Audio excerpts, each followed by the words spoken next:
हरे कृष्णा कृष्ण कृष्ण हरे हरे, हरे राम राम राम हरे हरे। प्रिय भक्तगणों, एक बार प्रेम से बोलिए ओम नमो भगवती वासुदेवाय नमः। हरे कृष्णा। प्रिय भक्तों, सनातन धर्म में एकादशी तिथियों का अत्यंत विशेष और परम पावन महत्व माना गया है। पूरे वर्ष की 24 एकादशियों में श्रावण मास के शुक्ल पक्ष में आने वाली एकादशी को पुत्रदा एकादशी के नाम से जाना जाता है। यह एकादशी समस्त प्रकार के पापों का शमन करने वाली, मनोकामनाओं को पूर्ण करने वाली, विशेषकर संतान सुख की प्राप्ति, संतति रक्षा और वंश वृद्धि के लिए अत्यंत फलदायी मानी गई है। द्वापर युग में धर्मराज युधिष्ठिर के जिज्ञासा प्रकट करने पर स्वयं भगवान श्री कृष्ण ने उन्हें इस परम पवित्र व्रत का महात्म और महिमा सुनाई थी। युधिष्ठिर कहने लगे, हे भगवान, श्रावण शुक्ल एकादशी का क्या नाम है? इस व्रत को करने की विधि तथा इसका महात्म कृपया करके कहिए। मधुसूदन कहने लगे कि इस एकादशी का नाम पुत्रदा है। अब आप शांति पूर्वक इसकी कथा सुनिए। हे युधिष्ठिर, इसके सुनने मात्र से ही वाजपेयी यज्ञ का फल मिलता है। द्वापर युग के आरंभ में महिष्मति नाम की एक नगरी थी, जिसमें महीजीत नाम का एक राजा राज्य करता था। लेकिन पुत्रहीन होने के कारण राजा को राज्य सुखदायक नहीं लगता था। उसका मानना था कि जिसकी संतान न हो, उसके लिए यह लोक और परलोक दोनों ही दुखदायक होते हैं। पुत्र सुख की प्राप्ति के लिए राजा ने अनेक उपाय किए, परंतु राजा को पुत्र की प्राप्ति नहीं हुई। वृद्धा अवस्था आती देखकर राजा ने प्रजा के प्रतिनिधियों को बुलाया और कहा, हे प्रजाजनों, मेरे खजाने में अन्याय से उपार्जन किया हुआ धन नहीं है। न मैंने कभी देवताओं तथा ब्राह्मणों का धन छीना है। किसी दूसरे की धरोहर भी मैंने नहीं ली। प्रजा को पुत्र के समान पाला है। मैं अपराधियों को पुत्र तथा बांधवों की तरह दंड देता रहा।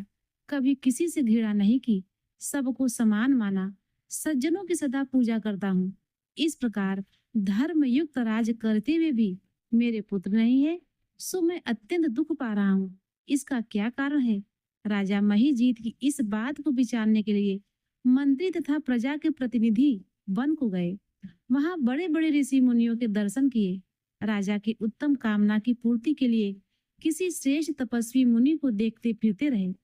एक आश्रम में उन्होंने एक अत्यंत वयोवृद्ध धर्म के ज्ञाता, बड़े तपस्वी, परमात्मा में मन लगाए हुए, निराहार, जितेंद्रिय, जितात्मा, जित क्रोध, सनातन धर्म के गूढ़ तत्वों को जानने वाले, समस्त शास्त्रों के ज्ञाता महात्मा लोमस मुनि को देखा, जिनका कल्प के व्यतीत होने पर एक रोम गिरता था।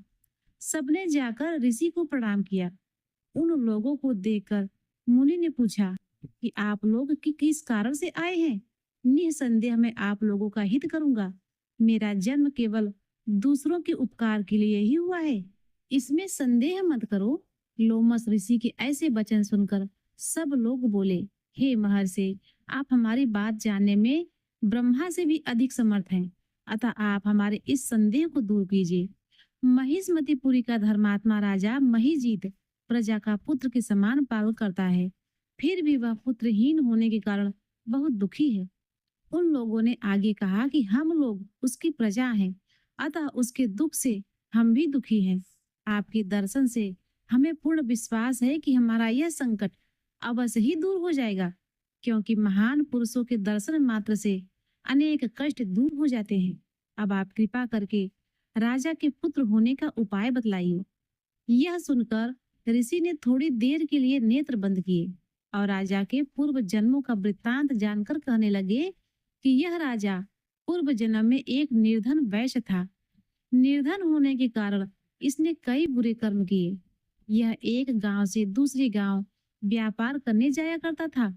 एक समय ज्येष्ठ मास के शुक्ल पक्ष की द्वादशी के दिन मध्याह्न के समय वह, जबकि 2 दिन से भूखा प्यासा था, एक जलाशय पर जल पीने गया।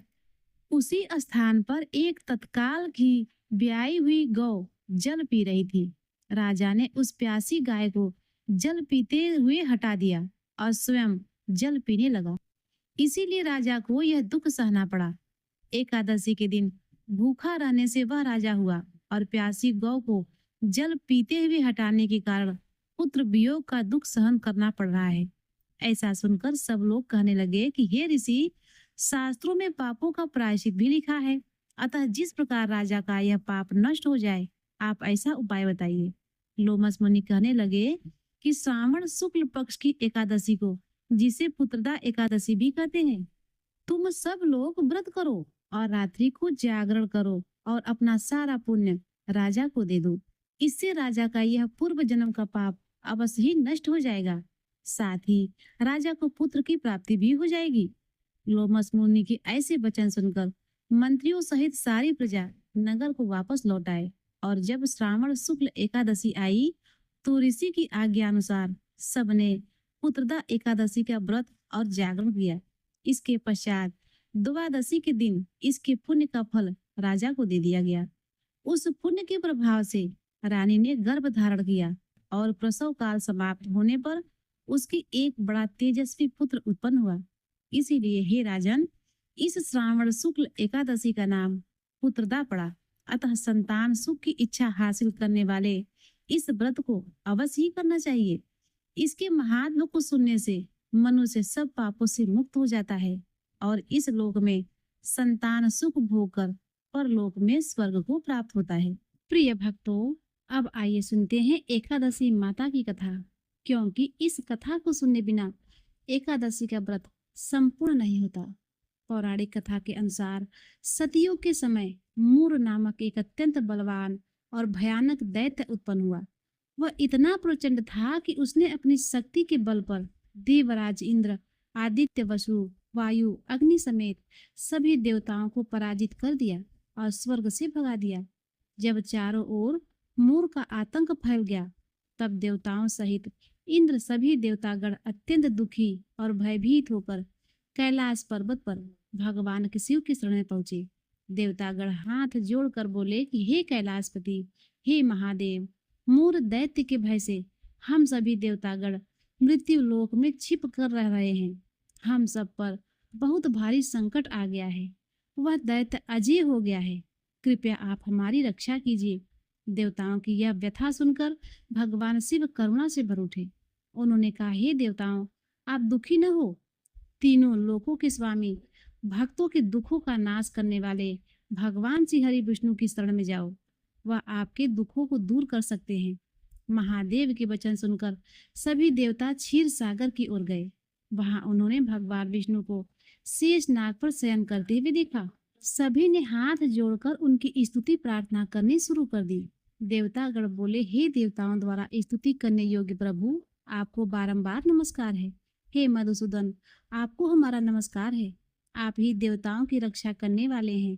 कृपया आप हमारी रक्षा करें।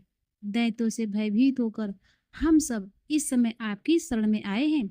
देवराज इंद्र सहित देवताओं के ऐसे वचन सुनकर भगवान विष्णु ने योग निद्रा से उठकर प्रेम पूर्वक पूछा कि हे देवताओं, ऐसा कौन सा व्यक्ति है जिसने सभी देवताओं को पराजित कर दिया है? उसका नाम क्या है? उसमें कितना बल और कहाँ निवास करता है वह? यह सब मुझे विस्तार से बताओ।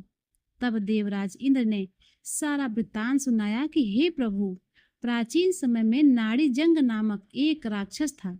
उसी का महापराक्रमी और लोक विख्यात पुत्र मूर हुआ है। उसकी चंद्रवती नाम की नगरी है। उसी ने स्वर्ग से सब देवताओं को निकालकर वहां अपना आधिपत्य जमा लिया है। प्रभु, उसने इंद्र, अग्नि, वरुण, यम, वायु सभी देवताओं को उनके अधिकार से वंचित कर दिया है।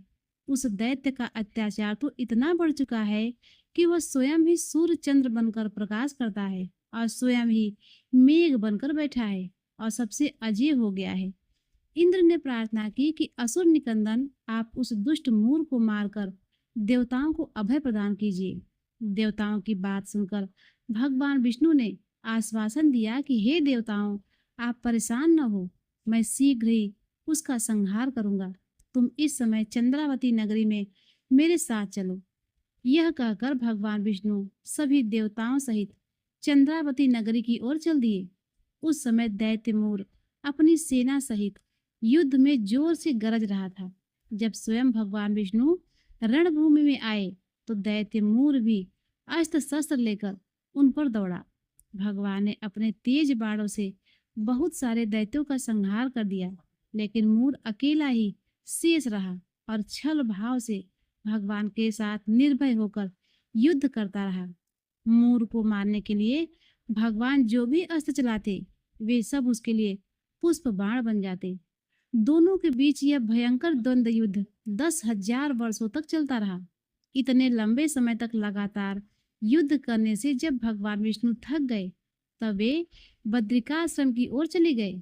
वहां उन्होंने श्रृंगावती नामक एक गुफा में प्रवेश किया और विश्राम करने के लिए योग निद्रा में सो गए।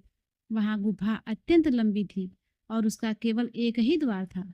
भगवान को योग निद्रा की गोद में सोया देखकर दैत्य मूर भी उनके पीछे पीछे गुफा में गया।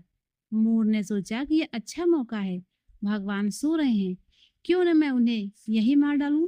मूर जैसे ही भगवान को मारने के लिए तैयार हुआ, तभी एक चमत्कार हुआ।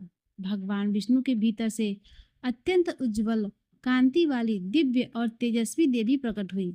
देवी ने जब अपने सामने मूर नामक दैत्य को युद्ध करने के लिए तत्पर देखा, तो उन्होंने उसे युद्ध के लिए ललकारा।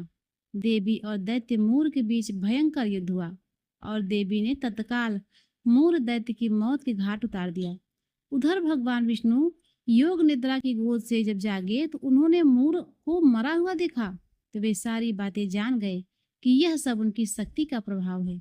तब भगवान विष्णु ने उस परम शक्ति स्वरूपा देवी से कहा, हे देवी, आपने मेरे शरीर से एकादशी के दिन जन्म लिया है, अतः आप एकादशी माता के नाम से पूजित होंगी। आपके भक्त भी वही होंगे जो मेरे भक्त हैं। भगवान के वरदान देते हुए कहा कि यह दिन अर्थात एकादशी के दिन जो भी भक्त सच्चे मन से मेरी पूजा करने के साथ साथ आपकी भी पूजा करेगा, उसके घर में कभी भी धन की कमी नहीं होगी, उसके जीवन में अकल्याण नहीं होगा और हर आने वाले संकट से उसके परिवारजनों की रक्षा होगी। ऐसा कहकर भगवान विष्णु अंतर्ध्यान हो गए। तो प्रेम से बोलिए भगवान विष्णु की जय, एकादशी माता की जय। प्रिय भक्तों, अब आइए सुनते हैं एकादशी माता की एक और कथा। इस कथा को सुने बिना एकादशी का व्रत पूर्ण नहीं होता। एक बार एक बूढ़ी माँ ने एकादशी का व्रत रखा। बड़ा ही भाव भक्ति से पूजा अर्चना किया। उन्हें वृद्धावस्था में क्या बाधा थी, वह तो अपने पुत्र पौत्र की सुख सुविधा के लिए व्रत किया करती थी। वे दिन भर तो जरा कठोर नियम करके प्यास रोके रही और दिन में ब्राह्मणों को मिट्टी के पात्र में भरकर पानी और ऋतु फल दान दिए। दोनाएं भर भर के चीनी और दही वितरण किया। उन्हें गर्मी के कारण बहुत बेचैनी हो रही थी। इसी कारण वे बहुत देर तक पानी में पड़ी रही, मुंह धोती रही, तब कहीं थोड़ा बहुत धैर्य बंध पाया। धूप तो तेज पड़ ही रही थी, इस कारण मुंह सूख रहा था और बहुत बेचैनी हो रही थी।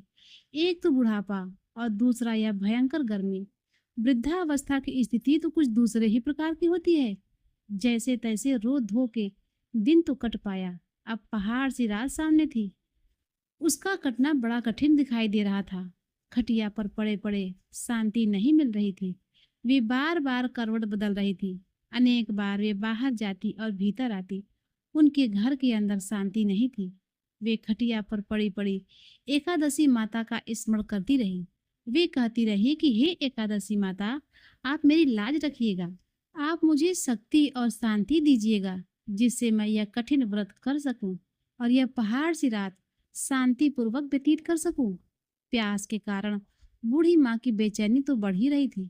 उन्होंने धैर्य रखने का बहुत प्रयास किया, किंतु सहनशीलता की सीमा टूट गई और वे घबराकर एकदम से चिल्ला उठी। बोली कि बचाओ बचाओ। अम्मा का चिल्लाना सुनकर बड़ी परिवार भर के नर नारी, बच्चे और पड़ोसी एकत्रित होकर बूढ़ी अम्मा की खटिया के समीप पहुंच गए। सबने पूछा, अम्मा, आपको क्या हुआ? आप क्यों चिल्ला रही हैं? आप इस वृद्धावस्था में यह कठिन व्रत क्यों कर रही हैं? अम्मा जी, शक्ति से ही भक्ति होती है। थोड़ी ही देर में वे फिर से बोली, अरे मेरे प्राण निकले जा रहे हैं, मेरी छाती पर ठंडे पानी का घड़ा तो रख दो। अब नातियों ने दादी की छाती पर ठंडे पानी का पात्र रख दिया। तब उन्हें कहीं थोड़ा बहुत आराम मिला और थोड़ी ही देर के लिए उन्होंने अपनी आंखें बंद कर ली। तब एकादशी ने माता ने सोचा कि यह बूढ़ी अम्मा तो बड़ी कठोर है, जरा जाकर उनकी परीक्षा लेनी चाहिए। वे आधी रात को मुर्गा बनकर टर टर टेर लगाने लगी। मुर्गे की आवाज सुनकर दादी जल्दी से उठी और बाहर जाकर आसमान की ओर देखा, किंतु आसमान में कहीं उन्हें प्रातःकालीन तारा नजर नहीं आया। वे सोचने लगी, यह मुर्गा क्यों और कैसे बोल रहा है। उन्हें प्यास तो लग ही रही थी, थोड़ा बहुत उनका मन भी विचलित हो रहा था।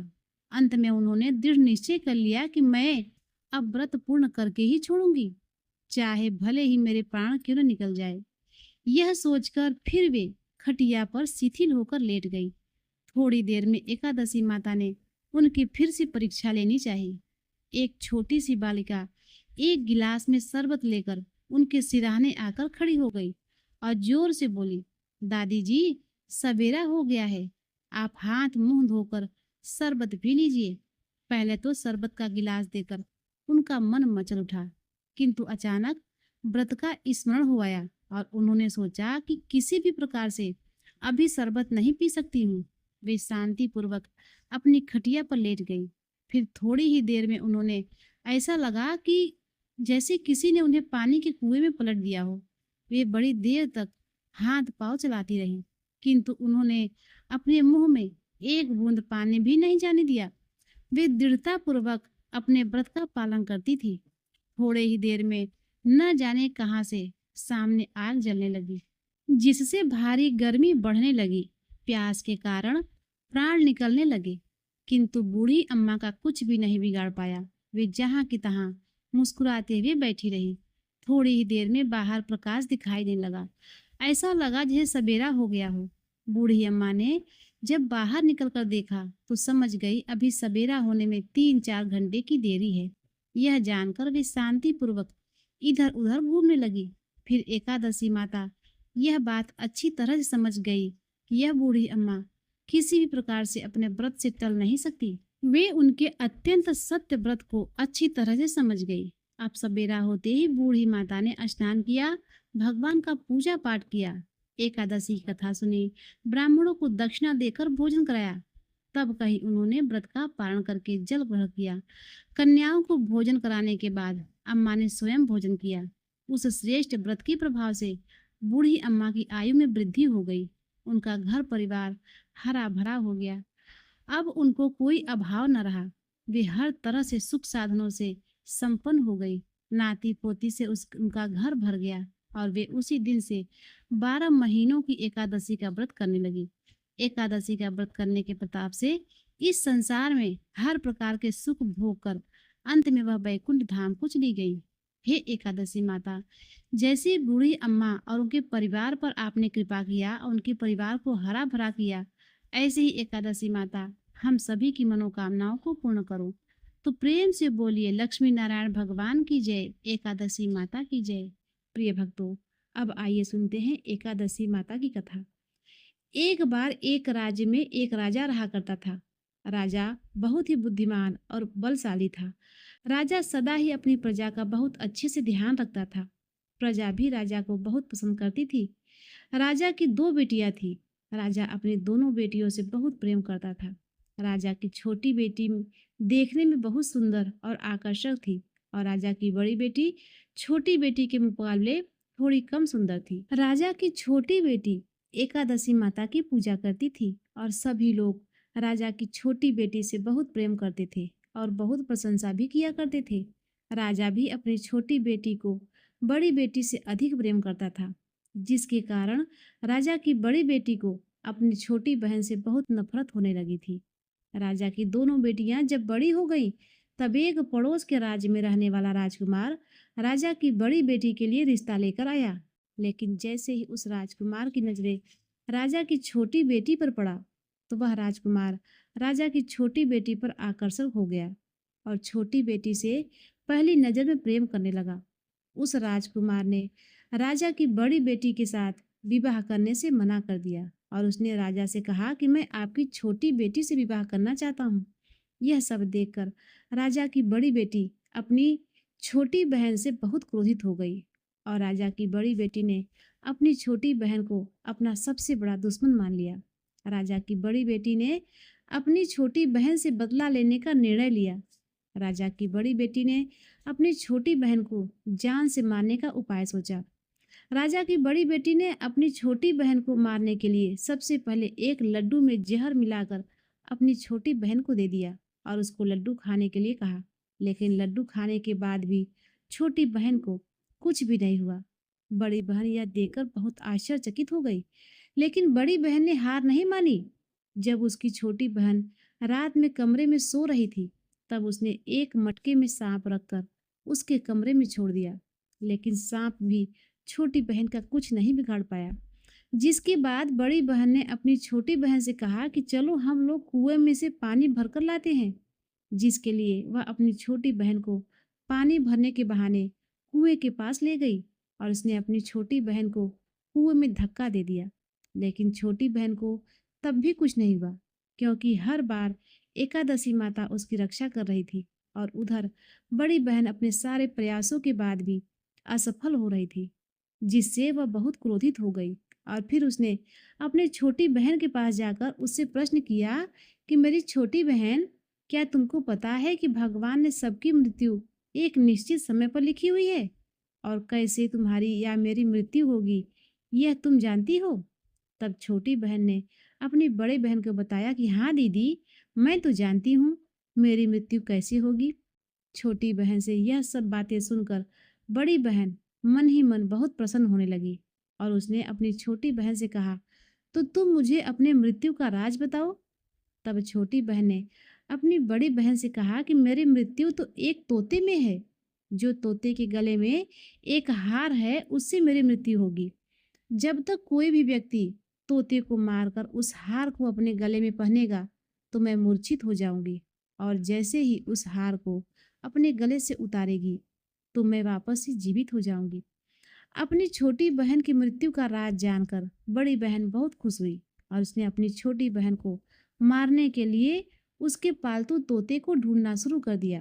और छोटी बहन को इस बात का आभास हो गया था कि कोई उसकी जान लेना चाहता है, जिसके लिए वह अपने पिताजी के पास गई और उसे अपने पिताजी से कहा कि पिताजी, मेरी मृत्यु के बाद आप मुझे मत जलाइएगा, बल्कि आप मुझे अपनी पुरानी वाली हवेली में एक पलंग पर लेटाकर छोड़ दीजिएगा। अपनी छोटी लड़की की यह बातें सुनकर राजा बहुत आश्चर्यचकित हो गया। राजा ने अपनी छोटी बेटी से पूछा, बेटी, तुम यह क्या कह रही हो? तब राजा की छोटी बेटी ने बताया कि पिताजी, समय किसी के लिए नहीं रुकता। क्या कब किसको क्या हो जाए, इसका किसी को कुछ नहीं पता। फिर राजा ने अपनी छोटी बेटी से कहा कि तुम ऐसी बातें क्यों करती हो? 2-3 दिन के बाद तो तुम्हारा विवाह है। लेकिन छोटी बेटी ने अपने पिताजी को ऐसा करने पर मजबूर कर दिया और उसने वचन ले लिया। राजा ने भी अपनी छोटी बेटी की बात स्वीकार कर ली और 2-3 दिन के बाद जब शादी का समय आया, तब राजकुमार बारात लेकर राजा के घर आया और राजकुमार और राजा की छोटी बेटी का विवाह शुरू हो गया। जैसे ही राजा की छोटी बेटी राजकुमार के साथ फेरे लेना शुरू किया, तो उसकी बड़ी बहन अपनी छोटी बहन के कमरे में जाकर उसके तोते को पकड़ लेती है और उसको जान से मार देती है। तोते के गले में जो हार था, उसको अपने गले में धारण कर लेती है और जैसे ही बड़ी बहन उस हार को अपने गले में धारण करती है, तो उधर छोटी बहन 3 ही फेरे लेती पाती है और वहां पर बेहोश होकर गिर जाती है। जिसके बाद राजा ने बड़े बड़े वैद्य हकीमों को बुलाया और अपनी छोटी बेटी का इलाज करने के लिए कहा। राजा की बात सुनकर जब वैद्य ने छोटी बेटी को देखा, तो राजा को बताया कि आपकी छोटी बेटी तो न जीवित है और न ही मरी हुई है। ऐसा मैं पहली बार देख रहा हूँ। राजा ने वैद्य और हकीम को यह बात बाहर बताने को मना कर दिया और उनको कहा कि अगर तुमने यह बात किसी को बाहर बताई, तो हम तुमको फांसी दे देंगे। राजा ने अपनी छोटी बेटी को पुराने महल में लाकर पलंग पर लेटा दिया और वहां पर कुछ सैनिकों को तैनात कर दिया। इसके बाद राजा वापस अपने महल में आ गया। राजा की बड़ी बेटी अपने पिताजी के पास आई और कहने लगी कि पिताजी, अगर यह शादी संपन्न नहीं हुआ, तो आपकी इज्जत का क्या होगा?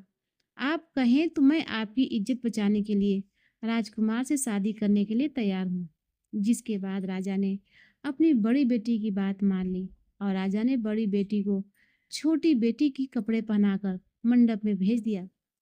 लेकिन राजकुमार यह जान गया कि यह राजा की छोटी बेटी नहीं, बल्कि यह राजा की बड़ी बेटी है। लेकिन जब राजकुमार ने शादी से मना कर दिया तो सभी लोगों ने राजकुमार को विवश करके राजा की बड़ी बेटी से बचे हुए फेरे संपन्न करा दिए और विवाह संपन्न हुआ। जिसके बाद राजकुमार राजा की बड़ी बेटी को अपने महल में ले गया। विवाह होने के बाद राजकुमार उसे न तो बात करता था, न उसे पसंद करता था और न ही उसके आसपास भटकता था। और राजकुमार ने यह फैसला लिया था कि वह अपनी प्रेमिका को ढूंढकर ही रहेगा और यह जानकर रहेगा कि उसके साथ क्या हुआ है। एक दिन राजकुमार अपने घोड़े पर सवार होकर राजा के पुराने महल के पास पहुंचा, जहां पर उसने कुछ सैनिकों को देखा। महल के पास पहुंचकर राजकुमार ने जब महल को ध्यान से देखा तो वह समझ गया कि यह तो हमारे ससुर जी का महल है। तब राजकुमार ने सैनिकों से पूछा, तुम लोग यहाँ क्या कर रहे हो और इस महल के अंदर उस पलंग पर कौन लेटा है? जिसके बाद सैनिकों ने बताया कि यहाँ पर राजा की छोटी बेटी लेटी है। यह सुनकर राजकुमार बहुत प्रसन्न हो गया और वह तुरंत अपनी प्रेमिका के पास पहुंच गया और उसकी सेवा करने लगा। जैसे ही रात हुई, राजा की छोटी बेटी उठकर खड़ी हो गई। राजकुमार यह देखकर बहुत खुश हो गया और उसने अपनी प्रेमिका से पूछा कि तुम यहाँ पर क्या कर रही हो? तुम मेरे साथ मेरे घर चलो। राजा की छोटी बेटी ने राजकुमार को सारी बातें बता दी कि मेरी जान एक तोते में बसती थी और मैंने यह बात सिर्फ अपनी बहन को बताई थी और मुझे पता है कि उसी ने मुझे मारने का प्रयास किया है।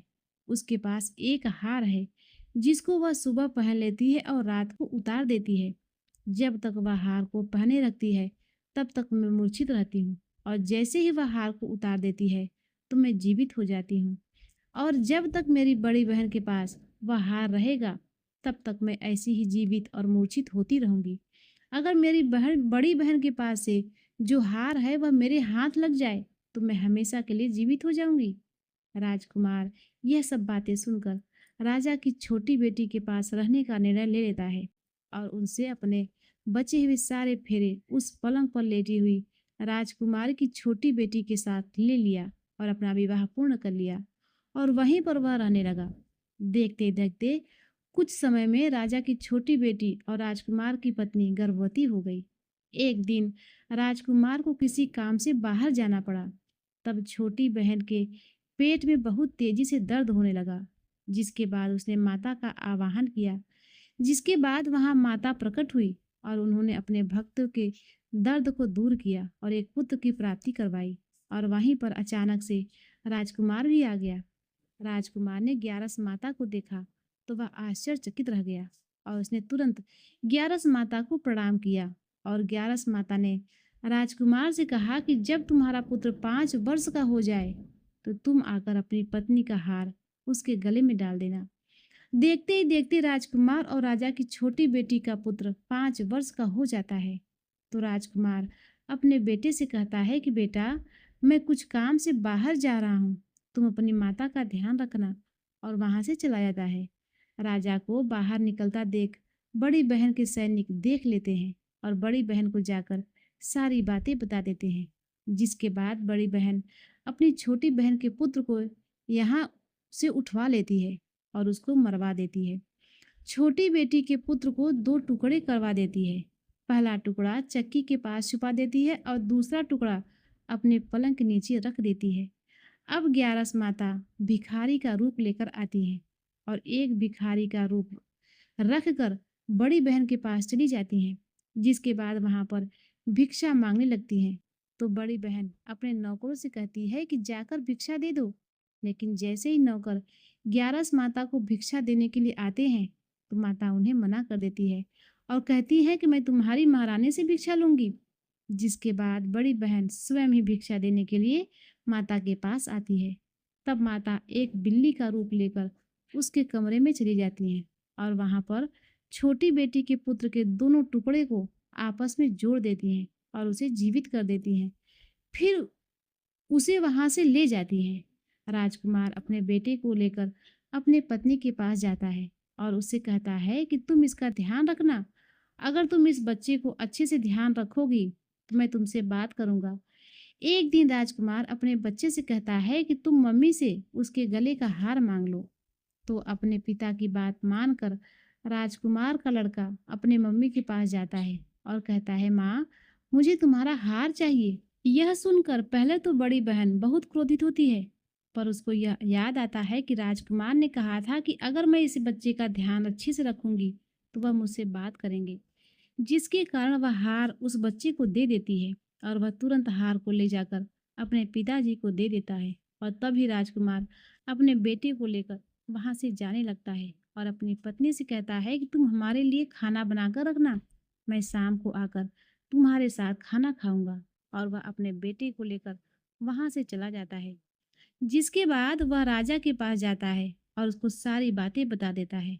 राजा अपनी बड़ी बेटी की यह करतूत सुनकर बहुत क्रोधित होते हैं और अपनी परवरिश पर भी दोष देने लगते हैं और राजकुमार को अपनी छोटी बेटी के साथ रहने का आदेश दे देते हैं। इस प्रकार 11 समाती की कृपा से राजकुमार और राजा की छोटी बेटी सुखपूर्वक रहने लगते हैं।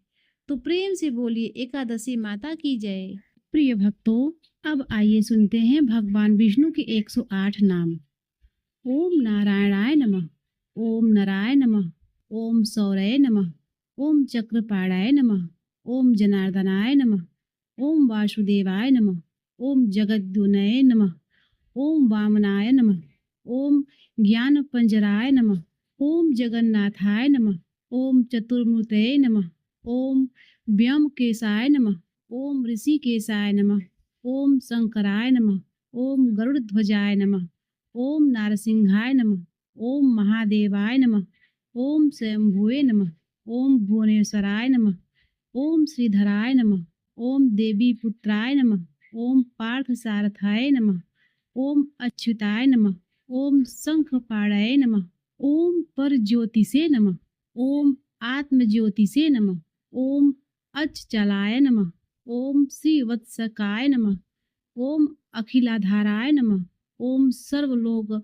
प्रतिप्रभवे नमः, ओम त्रिविक्राय नमः, ओम त्रिकाल ज्ञानाय नमः, ओम त्रिधान्ये नमः, ओम करुणाकराय नमः, ओम सर्वज्ञाय नमः, ओम सर्वगाय नमः, ओम सर्वस्मय नमः, ओम सर्वेशाय नमः, ओम सर्व साक्षिकाय नमः, ओम हरये नमः, ओम हरणगणय नमः, ओम हराय नमः, ओम शेषाय नमः, ओम हलायुधाय नमः, ओम सहस्रबाहवे नमः, ओम अव्यक्ताय नमः, ओम सहस्त्राक्षाय नमः, ओम अक्षराय नमः, ओम क्षराय नमः, ओम गजारिघ्नाय नमः, ओम केशवाय नमः, ओम केशीमर्दनाय नमः, ओम कैटभाराय नमः, ओम अविद्याराय नमः, ओम कामदाय नमः, ओम लक्ष्मीणाय नमः, ओम हंसत्रवे नमः, ओम अधर्मशत्रवे नमः, ओम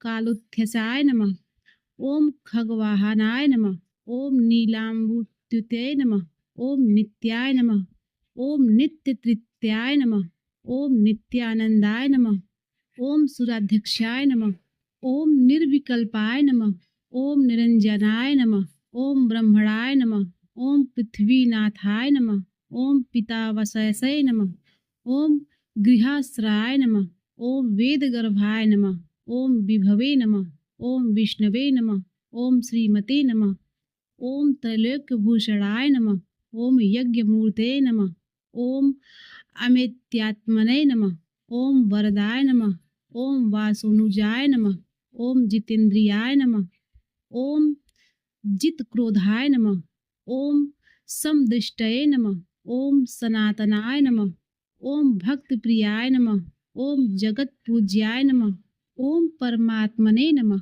ओम असुरकांताय नमः, ओम सर्वलोकानामंतकाय नमः, ओम अनंताय नमः, ओम अनंत विक्रमाय नमः, ओम मायाधराय नमः, ओम निराधाराय नमः, ओम सर्वधाराय नमः, ओम धराधराय नमः, ओम निष्कलंकटकाय नमः, ओम निराभासाय नमः, ओम निप्रपज्जाय नमः, ओम निरामायाय नमः, ओम भक्तवश्याय नमः, ओम महादेवाय नमः, ओम पुण्यकीर्ते नमः, ओम पुरातनाय नमः, ओम त्रिकालज्ञाय नमः, ओम विष्ट स्रवसे नमः। ओम चतुर्भुजाय नमः।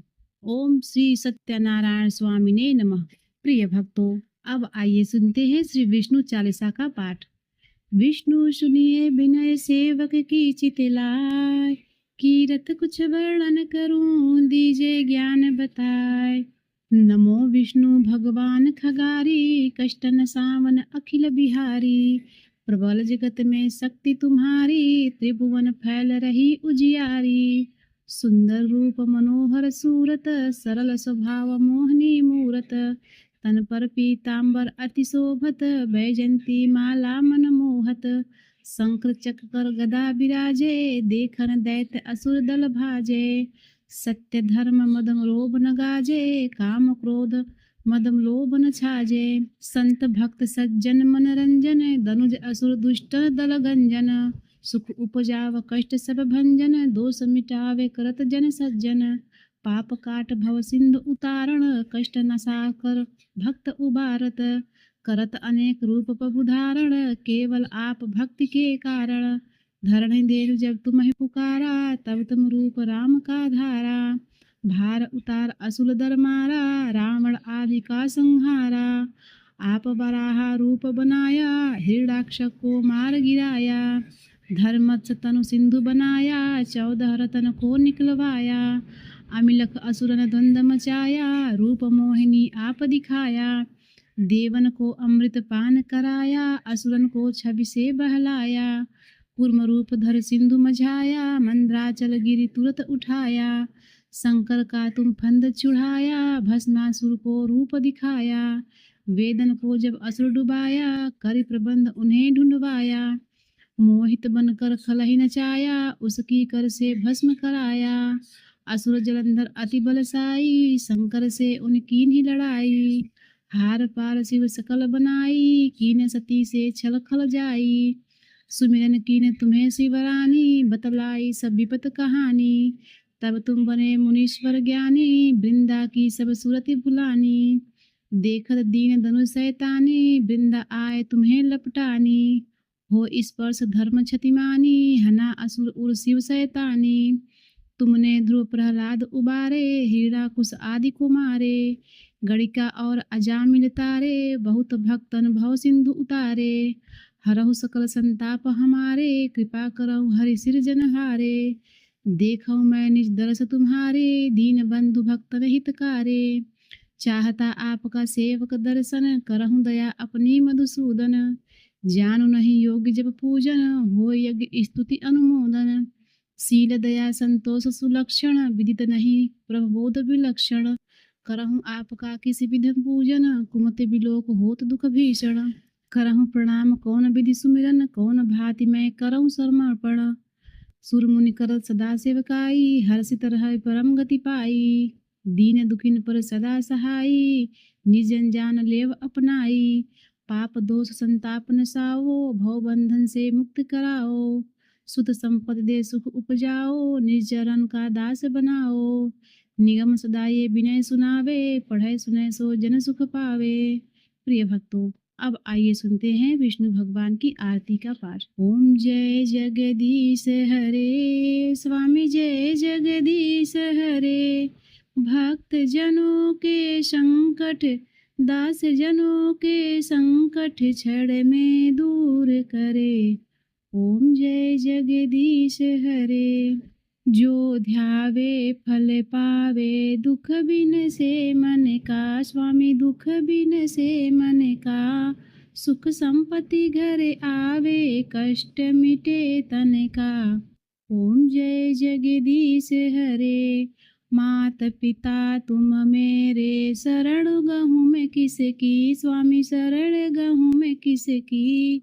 तुम बिन और न दूजा, तुम बिन और न दूजा, आस करूँ मैं जिसकी।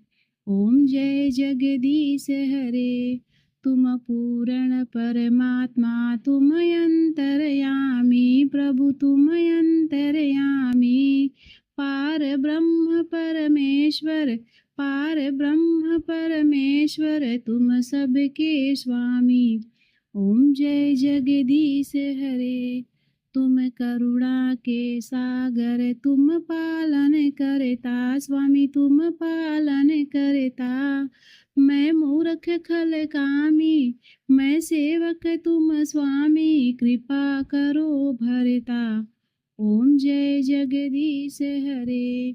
तुम हो एक अगोचर, सबके प्राणपति स्वामी, सबके प्राणपति। किस विध मिलूं दया में, किस विध मिलूं दया में, तुमको मैं कुमति।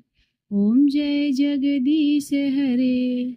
दीन बंधु दुख हरता, ठाकुर तुम मेरे स्वामी, ठाकुर तुम मेरे।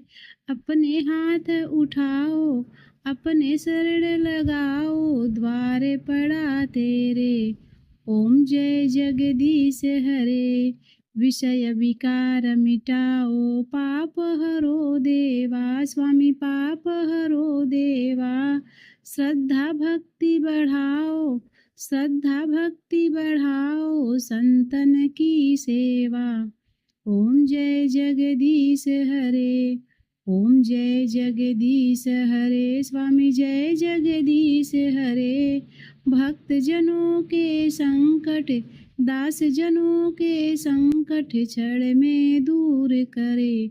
ओम जय जगदीश हरे। प्रिय भक्तों, अब आइए अंत में भगवान विष्णु से अपनी गलतियों के लिए क्षमा प्रार्थना कर लेते हैं, क्योंकि हम मनुष्य हैं। अगर हम चाहें कि हमसे कोई गलती नहीं हो रही है, फिर भी कुछ न कुछ हमसे त्रुटियां जरूर हो जाती है। जाने अनजाने में हमसे गलतियां जरूर होती है, लेकिन यदि हम सच्चे मन से प्रभु से क्षमा प्रार्थना करके उनकी शरण में जाते हैं, तो प्रभु तो दयावान है, वह अपने भक्तों को झट से क्षमा कर देते हैं। बस हमें चाहिए कि सच्चे मन से प्रभु की शरण में चले जाएं और उनसे अपनी हर एक गलतियों के लिए क्षमा मांग ले। तो चलिए प्रिय भक्तों, कथा के अंत में हम सभी मिलकर भगवान विष्णु से क्षमा प्रार्थना करते हैं। हे सच्चिदानंद परम करुणामय भगवान विष्णु, हे लक्ष्मी नारायण भगवान, आप सबके अंतकरण में वास करने वाले सर्वज्ञ, सर्वशक्तिमान और अत्यंत दयालु हैं। मैं आपकी इस अज्ञानमयी बालिका ने जीवन के पथ पर चलते हुए अनगिनत बार अपने विचारों, वचनों और कर्मों से जाने अनजाने पाप, त्रुटियां और अपराध किए हैं।